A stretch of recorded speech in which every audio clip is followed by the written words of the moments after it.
Hello welcome back. നമ്മൾ പുതിയൊരു വീഡിയോയിലേക്ക് എല്ലാവർക്കും സ്വാഗതം. ഞാനിന്നുണ്ടല്ലോ നല്ല അടിപൊളി കോമ്പിനേഷനായിട്ടാണ് വന്നിട്ടുള്ളത്. എല്ലാവർക്കും ഇഷ്ടപ്പെടുന്ന ഒരു സൂപ്പർ കോംബോ ആണ്.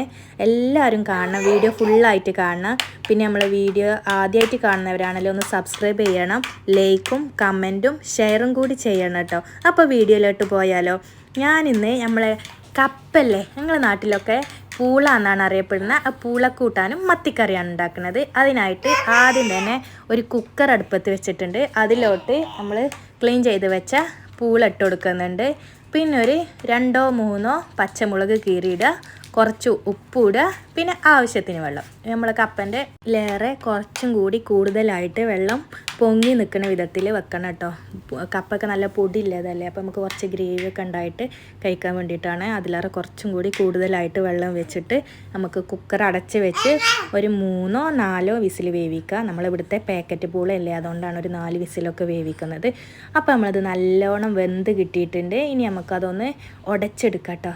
നമ്മൾ കയ്യിലൊക്കെ വെച്ചിട്ട് നല്ലോണം കുത്തി ഉടച്ച് ഇതേപോലെ ഗ്രേവി ആക്കിങ്ങാണ്ട് എടുക്കുക. ഇനി നമുക്ക് അതിലോട്ട് കടുക് വറുക്കുക. അതിനായിട്ട് ഒരു ചട്ടി വെച്ച് അതിലോട്ട് കുറച്ച് വെളിച്ചെണ്ണ ഒഴിച്ചിട്ടുണ്ട്. പിന്നെ കുറച്ച് കടുക് ഇട്ടെടുക്കുക. കടുക് ഒന്ന് പൊട്ടി വരുമ്പോൾ കറിവേപ്പിലയും വറ്റൽ മുളകും ഒപ്പം ഇട്ട് കൊടുക്കുക കേട്ടോ. എന്നിട്ട് അതൊന്ന് നല്ലപോലെ ചൂടായി വരുമ്പോൾ നമുക്ക് ഈ കടുക് വറുത്തത് നമ്മളെ മാറ്റി വെച്ച കൂട്ടാനിലോട്ട് ഇട്ട് ഇളക്കി കൊടുക്കുക.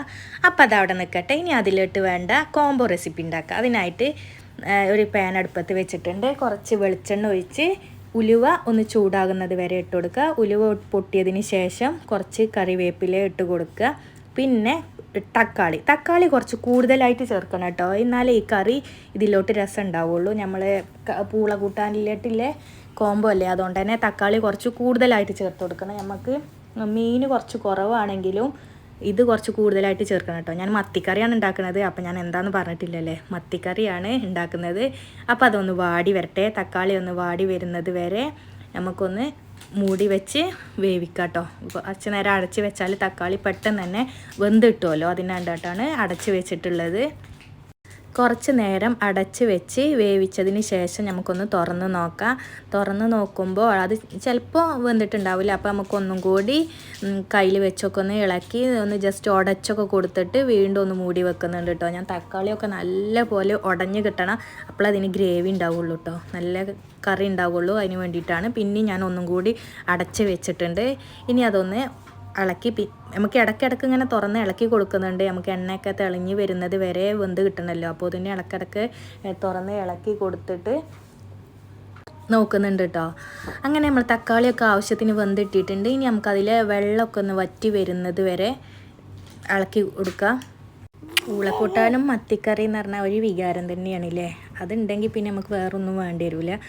അപ്പോൾ നമ്മളെ തക്കാളിത്തെ വെള്ളമൊക്കെ ഒരുവിധം വറ്റി വരുന്നുണ്ട്. നല്ല പോലെ വറ്റി വരട്ടെ, അതോളം ഒന്ന് ഇളക്കി കൊടുക്കുക. നല്ല തീയിലിട്ട് തന്നെ ഇളക്കി കൊടുക്കുന്നുണ്ട് കേട്ടോ.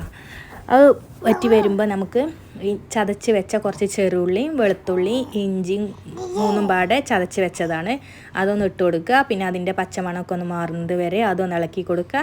പിന്നെ നമുക്ക് 2 പച്ചമുളകും കൂടി കീറിയിട്ട് കൊടുക്കുന്നുണ്ട് കേട്ടോ. പച്ചമുളക് ചതക്കാൻ പാടില്ല, അങ്ങനെ കീറിയിട്ട് കൊടുക്കണം. അപ്പോൾ അതും കൂടി കീറിയിട്ട് കൊടുത്തിട്ട് അതൊന്ന് നല്ല പോലെ വഴറ്റിയെടുത്തിട്ട് നമുക്ക് പൊടികൾ ഇട്ട് കൊടുക്കാം. 1 സ്പൂണ് മുളക് പൊടി, 1/4 ടീസ്പൂണ് മഞ്ഞൾപ്പൊടി, പിന്നെ കുറച്ച് ഉപ്പും കുറച്ച് പെരിഞ്ജീരകപ്പൊടിയും ചേർത്ത്, പിന്നെ നമ്മൾ പുളിവെള്ളമല്ലേ, വാളൻ പുളി പിഴിഞ്ഞ് വെച്ചതാണിത്, അത് ഒഴിച്ച് കൊടുക്കുക കേട്ടോ. ഞാൻ പിന്നെ അധികം മുളക് ചേർക്കലില്ല, അതുകൊണ്ടാണ്. പിന്നെ എൻ്റെ മുളക് പൊടി അത്യാവശ്യം കളറും കുറവാണ് കേട്ടോ, അതുകൊണ്ടാണ് ഇങ്ങനത്തെ കളറ്, പക്ഷെ നല്ല ടേസ്റ്റാണ്. ഇനി നമുക്ക് കുറച്ചും കൂടി വെള്ളം ഒഴിച്ച് കൊടുക്കുന്നുണ്ട് കേട്ടോ. ഞാൻ അത്യാവശ്യം വെള്ളം ഒഴിച്ച് കൊടുക്കുന്നുണ്ട്, കാരണം നമ്മൾ കുറച്ച് കറി അയങ്ങാണ്ടാണ് ഉപയോഗിക്കുന്നത്, ഇങ്ങനെ വരണ്ടിട്ടല്ലല്ലോ, അപ്പോൾ കുറച്ച് തോനെ കറി വേണം.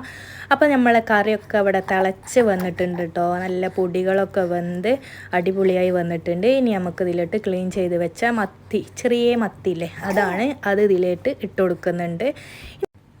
മത്തി ഇട്ട പാടെ തന്നെ ഇളക്കി കൊടുക്കരുത്. ഇളക്കുകയാണെങ്കിൽ തന്നെ ചെറുതായിട്ട് ജസ്റ്റ് ഉടയാത്ത വിധത്തിൽ ഒന്നും ഇളക്കി കൊടുക്കാനേ പാടുള്ളൂ കേട്ടോ. ഇനി അത് ഇളക്കി സെറ്റായി വന്നിട്ടുണ്ട്. നമുക്കതൊന്ന് അടച്ച് വെച്ച് ഒരു 10 മിനിറ്റ് വേവിക്കും. നമ്മളെ മത്തിയൊക്കെ ആയതുകൊണ്ട് തന്നെ പെട്ടെന്ന് തന്നെ വെന്തിട്ടില്ലേ. നമ്മളെ കടൽ മീൻ വേഗം വേകുന്നതാണെന്ന് പറഞ്ഞ്. അപ്പോൾ നമ്മളെ മത്തി സൂപ്പറായി വന്നിട്ടുണ്ട്. ഇനി അതിലോട്ട് നമുക്ക് കുറച്ച് പച്ച വെളിച്ചെണ്ണയും കുറച്ച് കറിവേപ്പും ഇട്ട് അടച്ച് വെച്ചിട്ട് തീ ഓഫ് ചെയ്യാം. ഞാൻ എപ്പോഴും പറയലുണ്ട് കേട്ടോ എൻ്റെ വീഡിയോയിൽ അങ്ങനെ ചെയ്യണം. അപ്പോഴാണ് കറിക്ക് നമ്മൾ കൂടുതലായിട്ട് ടേസ്റ്റ് കിട്ടുള്ളൂ. അപ്പോൾ നമ്മളെ മീൻ കറിയിൽ ഒക്കെ റെഡിയായി വന്നിട്ടുണ്ട്. ഇനി ഒരു 10 മിനിറ്റ് അടച്ച് വെച്ചതിന് ശേഷം നമുക്കൊന്ന് തുറന്ന് നോക്കാം എങ്ങനെയുണ്ട് നമ്മളെ മീൻ കറി. അപ്പോൾ അതാ മീൻ കറി റെഡിയായി വന്നിട്ടുണ്ട്. കണ്ടോ, നല്ല ടേസ്റ്റി ആയിട്ടുള്ള സൂപ്പർ മീൻ കറിയാണ്. ഇതിനി നമുക്ക് കയ്യിലിട്ടും കണ്ട് വല്ലാതെ ഇളക്കരുത് കേട്ടോ. അപ്പോൾ ഉടഞ്ഞു പോകും. ചെറിയ മത്തിയാണ്ട് തന്നെ വേഗം ഉടഞ്ഞു പോകും. ഇങ്ങനെ നമുക്ക് നമ്മളെ ചട്ടിമ പിടിച്ചിട്ട് 2 ഭാഗത്തും ഒന്ന് ഇളക്കി കൊടുക്കുക. അപ്പം നമ്മളെ കോമ്പിനേഷൻ റെഡി ആയിട്ടുണ്ട്. ഇവിടെ പൂളക്കൂട്ടാൻ ഇങ്ങനെ ഇട്ട് നമ്മളെ ചൂടില്ല പൂളക്കൂട്ടാൻ നമുക്ക് വിളമ്പാം. ഇനി നമുക്ക് നമ്മളെ മത്തിക്കറി ഒഴിച്ച് കൊടുക്കുക. നല്ല അടിപൊളി ടേസ്റ്റി ആയിട്ടുള്ളൊരു കോംബോ ആണ് കേട്ടോ ഇത്. അപ്പോൾ എല്ലാവരും ഉണ്ടാക്കി നോക്കണം. ട്രൈ ചെയ്യാത്തവരാണെങ്കിൽ ഒന്ന് ട്രൈ ചെയ്ത് കമൻറ്റ് അറിയിക്കണം.